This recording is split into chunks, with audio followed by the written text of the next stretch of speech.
സന്തോഷമുണ്ട്. ബ്രദറിനെയും അദ്ദേഹത്തിൻ്റെ ടീം അംഗങ്ങളെയും ഏറെ സ്നേഹത്തോടെ ഈ ഭവനത്തിലേക്ക് ഒരിക്കൽ കൂടി സ്വാഗതം ചെയ്യുകയാണ്. ദൈവാനുഭവത്തിൽ ഏറെ വളർന്ന അദ്ദേഹത്തിൻ്റെ ഈ ധ്യാനം നമുക്ക് വളരെയേറെ ഫലപ്രദമാകട്ടെ എന്ന് പ്രാർത്ഥിക്കുന്നു. നമ്മുടെ ഈ ഭവനം 10-18 വർഷങ്ങളായി ഈ ധ്യാനമന്ദിരം എല്ലാ മാസവും 3-4 ധ്യാനങ്ങൾ വീതം നടക്കുന്ന വിശുദ്ധ കുർബാനയിൽ കേന്ദ്രീകൃതമായ ഒരു ഭവനമാണ്. വിശുദ്ധ കുർബാനയുടെ ഭക്തി ജനഹൃദയങ്ങളിലേക്ക് വളർത്തുക, എല്ലാവരെയും ഈശോയിലേക്ക് അടുപ്പിക്കുക എന്നുള്ള ലക്ഷ്യത്തോടെ സ്ഥാപിതമായിരിക്കുന്ന വിശുദ്ധ കുർബാനയുടെ ആരാധനാ സന്യാസിനി സമൂഹത്തിന്റെ പാലാ പ്രോവിൻസിന്റെ ഭവനമാണിത്. ഈ സഭയുടെ സ്ഥാപകനായ കുര്യാളശ്ശേരിൽ തോമാ മെത്രാൻ, ചങ്ങനാശ്ശേരി രൂപതയുടെ ആദ്യ മെത്രാനായിരുന്ന ബിഷപ്പ് കുര്യാളശ്ശേരിൽ തോമാ മെത്രാൻ, അദ്ദേഹത്തിന്റെ ബഹുമാനപ്പെട്ട ശാന്താളമ്മയുടെ സഹകരണത്തോടെ സ്ഥാപിതമായ സഭയാണിത്, ആരാധന സഭ. ഈ ദിവികാരണത്തിന്റെ വലിയ ഭക്തനായിരുന്ന പിതാവ് സ്ഥാപിതമായ ഈ സഭ ഇപ്പോൾ ഈ ഭവനം വിശുദ്ധ കുർബാനയുടെ ഭക്തി പ്രേരിപ്പിക്കുന്നതിനും ധാരാളം ആളുകൾക്ക് ഈശോയിലേക്ക് അടുക്കുന്നതിനുമുള്ള ഒരു വേദിയായി പ്രവർത്തിക്കുന്നു. നമ്മുടെ ഈ ഭവനത്തിലേക്ക് കടന്നു വന്നിരിക്കുന്ന നിങ്ങൾക്ക് ഓരോരുത്തർക്കും സ്വാഗതം ചെയ്യുന്നതോടൊപ്പം ഈ ഭവനം ഈ 5 ദിവസം നിങ്ങളുടെ സ്വന്തം പോലെ ഉപയോഗിക്കുക. എല്ലാം ശ്രദ്ധയോടെ കൈകാര്യം ചെയ്യുക. നമ്മൾ മുറിയിൽ ബെഡ്ഷീറ്റ് കൊണ്ട് കവർ ചെയ്ത് ഉപയോഗിക്കാം. ബെഡ്ഷീറ്റ് കൊണ്ടുവന്നിട്ട് ആരെങ്കിലും കൊണ്ടുവരാൻ മറന്നിട്ടുണ്ടെങ്കിൽ ഞങ്ങളോട് പറഞ്ഞാൽ തരാം. പിന്നെ നമ്മൾ മുറിയിലെ ജനല് തുറന്നിട്ടിട്ട് കുറ്റിയിട്ട് കിടക്കണം. മഴയൊക്കെ ആയതുകൊണ്ട് തുറന്നിടാം, പക്ഷേ ഒരു കുറ്റി കൂടി ഇട്ട് കിടണം. നമ്മൾ ക്ലാസ്സിലൊക്കെ പോരുമ്പോൾ അത് കൊട്ടി അടയ്ക്കാതിരിക്കാനായിട്ട്.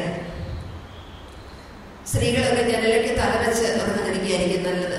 ഇവിടെ ആഭരണങ്ങളോ അതുപോലെ അല്പശ്രദ്ധയുണ്ടായിരിക്കും. പേഴ്സ് മുതലായ വിലയുള്ള വസ്തുക്കൾ ജനലുകൾ വായൊന്നും വയ്ക്കാതെ, അതുപോലെ തന്നെ ശ്രദ്ധയുണ്ടായിരിക്കുക.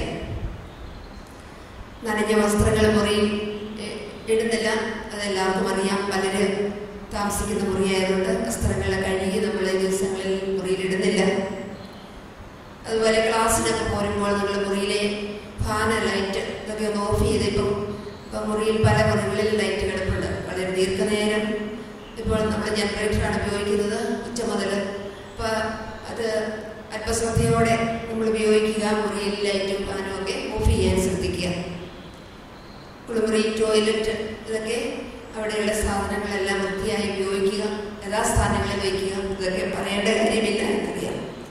ചൂടുവെള്ളം വേണ്ടവർക്ക് പുരുഷന്മാരുടെ വെങ്കിലും സ്ത്രീകളുടെ വെങ്കിലും സിസ്റ്റേഴ്സിൻ്റെ വെങ്കിലും ഏറ്റവും ഒടുവിലത്തെ അറ്റത്തെ ടോയ്ലറ്റിൻ്റെ കുളിമുറിയുടെ ഒക്കെ ആ സ്ഥലത്ത് ചൂടുവെള്ളത്തിനുള്ള സോളാറിൽ നിന്നുള്ള വെള്ളത്തിൻ്റെ പൈപ്പുണ്ട്, അവിടെ നിന്ന് എടുക്കാവുന്നതാണ്.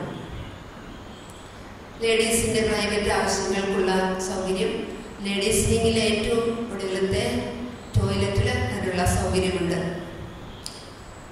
പിന്നെ നമ്മൾ ചാപ്പലിൽ ചെരുപ്പ് ഉപയോഗിക്കുമ്പോൾ ചെരുപ്പ് ഈ ചാപ്പലിൻ്റെ വാതിൽക്കൽ തന്നെ ഇടാതെ അല്പം സൈഡിലേക്കൊക്കെ മാറ്റിയിടാൻ ശ്രദ്ധിക്കുന്നത് നന്നായിരിക്കും. ചാപ്പലിൻ്റെ കാല് ഈ ടൈൽസിൽ കാല് ചവിട്ടി നിൽക്കാൻ ബുദ്ധിമുട്ടുള്ളവർ പുറകിൽ കുറച്ച് കാർപ്പറ്റ് കഷ്ണങ്ങൾ ഇട്ടിട്ടുണ്ട്, അതെടുത്ത് ഉപയോഗിക്കാവുന്നതാണ്. 4 മണി കാപ്പിക്ക് പോകുമ്പോൾ നിങ്ങൾ ആ കാർപ്പറ്റ് ബെഞ്ചിലെടുത്ത് വെച്ചിട്ട് പോയാൽ ഉപകാരമാണ്. ചാപ്പൽ അടിക്കാനുള്ളത് കൊണ്ട്. പിന്നെ ബൈക്കിൽ ആരെങ്കിലും കൊണ്ടുവന്നിട്ടില്ല, എന്നാൽ വീട്ടിലുണ്ട്, കൊണ്ടുവരാൻ മറന്നുപോയി എങ്കിൽ താഴെ കുറച്ച് ബൈബിൾ ഇരിപ്പുണ്ടായിരുന്നു. സമ്പൂർണ്ണ ബൈബിൾ അതെടുത്ത് ഉപയോഗിക്കാം. ഭക്ഷണത്തിന് നമ്മൾ കൃത്യസമയത്ത് വരിക. പാത്രം എല്ലാവരും വൃത്തിയായിട്ട് അവിടെ സോപ്പ് വെള്ളം വെച്ചിട്ടുണ്ട്, അത് ഉപയോഗിച്ച് കഴുകുക. രണ്ടാമത് നമ്മളൊന്നുകൂടി കഴുകുന്നില്ല. കഴുകാൻ സമയവും സൗകര്യം ഇല്ലാത്തതുകൊണ്ട് നിങ്ങൾ തന്നെ വൃത്തിയായിട്ട് കഴുകി വയ്ക്കണം. നമ്മളിവിടെ രാവിലെ 5:30 മുതൽ കട്ടൻ കാപ്പി വയ്ക്കും. ഡൈനിങ് ഹാളിൽ കട്ടൻ കാപ്പി വെച്ചിരിക്കും, മധുരമുള്ളതും മധുരമില്ലാത്തതും ഒക്കെ ആയിട്ട്. അവിടെ 2 തരം സിങ്കുണ്ട്. സ്റ്റീലിൻ്റെ സിങ്കിൽ പാത്രം കഴുകാൻ മാത്രം ഉപയോഗിക്കുക. മറ്റ് എതിർവശത്തുള്ള സിങ്ക് വാ കഴുകാൻ ഉപയോഗിക്കാം. സ്ത്രീകൾ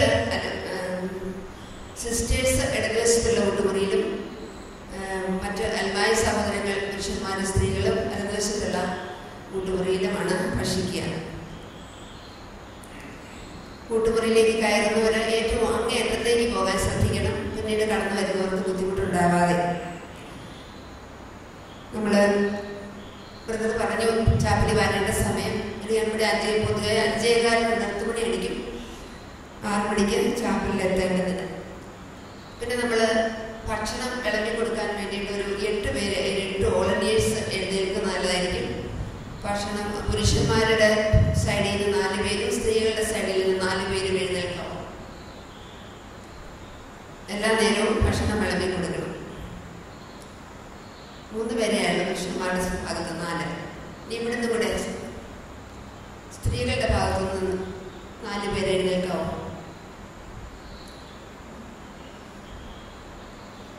ഒരാളും കൂടെ വരും. ഒരാളും കൂടെ എഴുന്നേൽക്കാവും. നിങ്ങൾ ആദ്യമേ പോയി കൈ കഴുകിയിട്ട് സിങ്കിൽ കൈ കഴുകിയതിന് ശേഷം ഭക്ഷണം വിളമ്പി കൊടുക്കാൻ നോക്കും. ഇനി പുരുഷന്മാരുടെ ഭാഗത്ത് സൈഡിൽ നിന്നുള്ളവർ ആദ്യമേ എഴുന്നേറ്റ് ഭക്ഷണം കഴിക്കാൻ പോകാം. നിങ്ങൾക്ക് എല്ലാ ദൈവാനുഗ്രഹങ്ങളും നേരുന്നു. ഇപ്പം പുരുഷന്മാരുടെ ഭാഗത്തുള്ളവർ എഴുന്നേൽക്കാം. ബാക്കിയുള്ളവർ നിശബ്ദമായി പ്രാർത്ഥിക്കുക.